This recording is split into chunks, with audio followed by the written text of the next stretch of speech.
Yes, class 7. So we have already studied about the various manuscripts and how they have been recognized और किस तरह से उन लोगों को लिखी जाती थी, किस तरह से उनके पेपर्स पर उनको उकेरा जाता था और हिस्टोरियंस इन सारी पुरानी चीज़ों को किस तरह से यूज़ करते थे हिस्ट्री की इन्फॉर्मेशन लेने के लिए.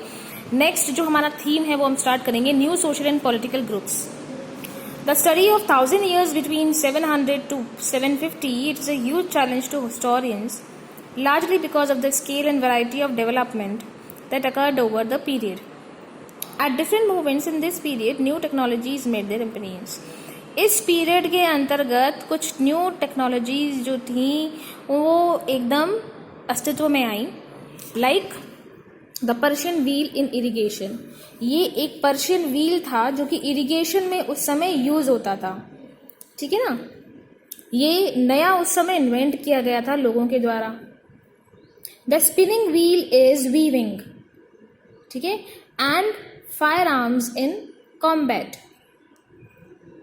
New food beverages arrived in subcontinent जैसे कि potatoes, corn, chilli, tea and coffee. ये फूड बेवरेजेस कुछ नए इंट्रोड्यूस हुए थे उस समय.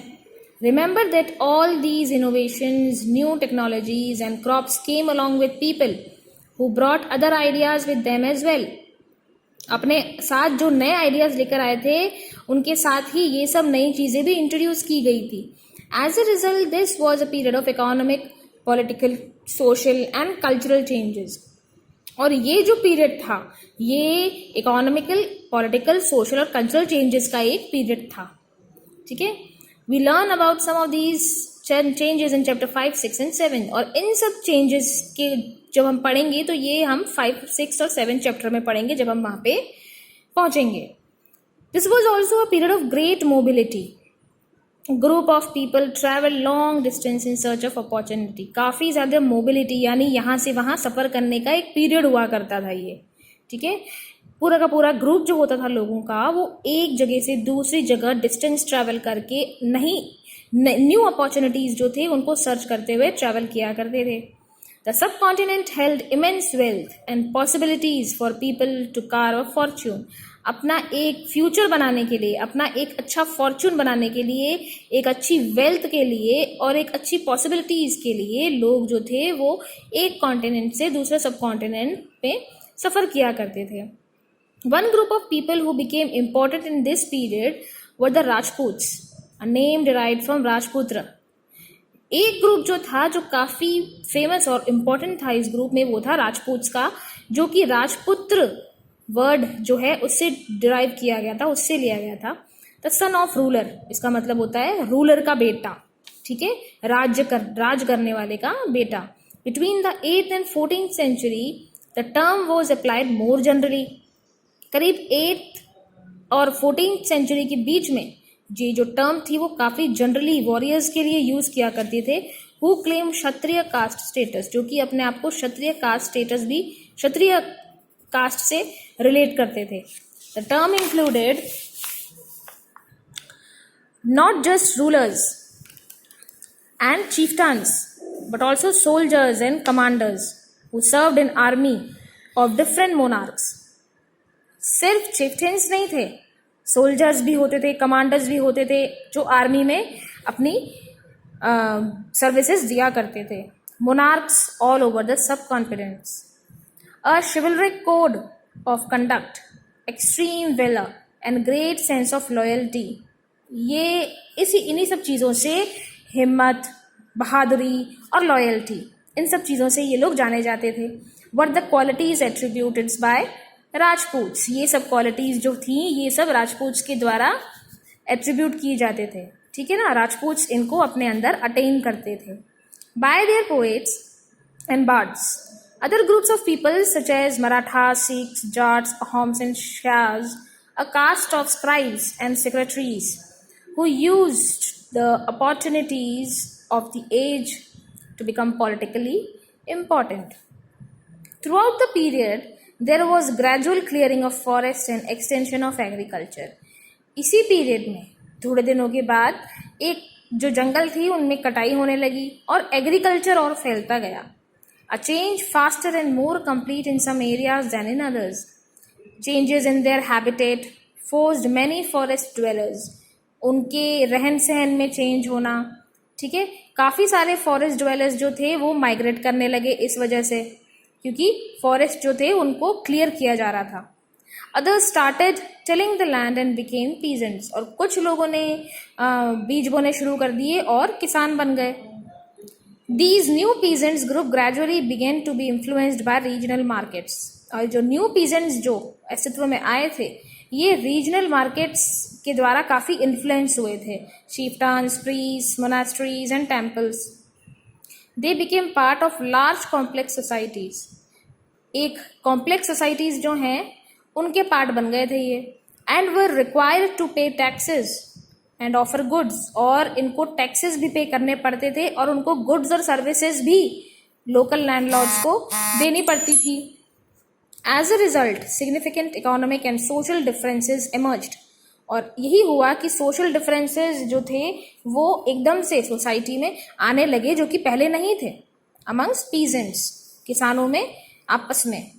सम possessed more productive land, others also kept cattle, and some combined artisans worked with agricultural activity during the lean season.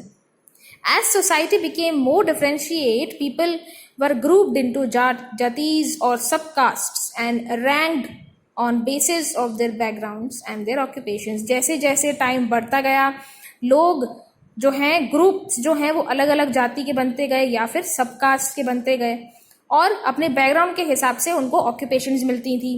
Ranked were not fixed permanently किसी की भी रैंक फिक्स नहीं थी. And varied according to the power, influence and resource control by member of jati. उनका influence क्या होता था, उनकी पावर कितनी थी और उनके पास रिसोर्सेज कितने थे, उसके हिसाब से उनको मेंबर भी बनाया जाता था उनकी अलग अलग जातियों का. The status of same jati could vary from area to area. एक ही जाति का जो स्टेटस होता था वो अलग अलग एरियाज में फैला दिया जाता था. Jatis framed their own rules and regulations to manage the conduct of their members.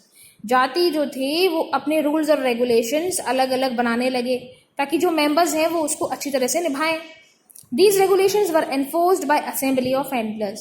ये जो रेगुलेशन और जो रूल्स थे ये एनफोर्स कर दिए जाते थे जो असेंबली के जो एल्डर्स होते थे उनके द्वारा.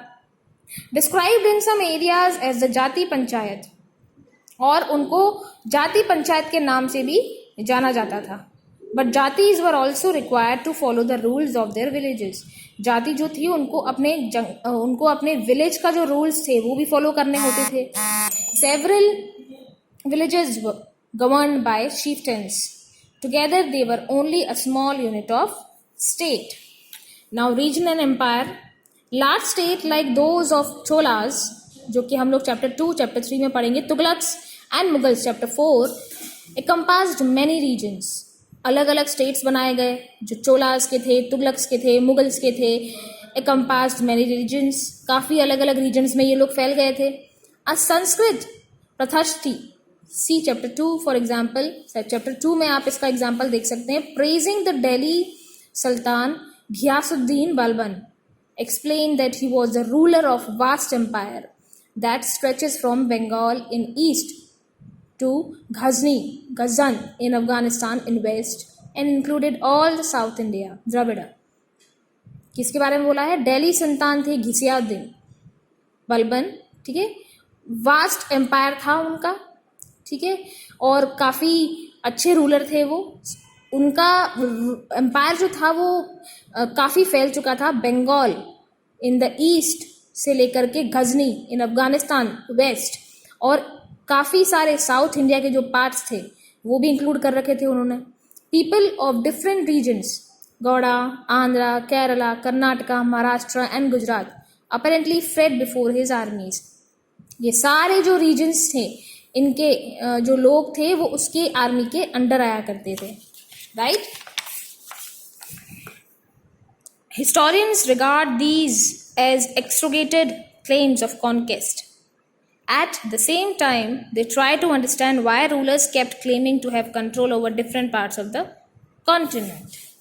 By 700, many regions already possessed distinct geographical dimensions and their own language and cultural characteristics. Around 700 के आसपास काफ़ी रीजन्स जो थे वो अलग अलग जोग्राफिकल डायमेंशंस उन्होंने अपना लिए थे, काफ़ी सारे अलग अलग अपनी ही लैंग्वेज और अपने ही कल्चरल कैरेक्टरिस्टिक्स को वो लोग और फैलाते जा रहे थे सब जगह. You will learn more about these in chapter 9. जैसे जैसे हम आगे बढ़ेंगे हम इन सब चीज़ों के बारे में और पढ़ते चले जाएंगे. They were also associated with specific ruling dynasties. काफ़ी सारे रूलिंग डायनेस्टीज के थ्रू भी वो लोग एसोसिएट किए जाते थे. There was considerable conflict between these states. एक कंसिडरेबल कॉन्फ्लिक्ट इन स्टेट्स के बीच में चलती रहती थी.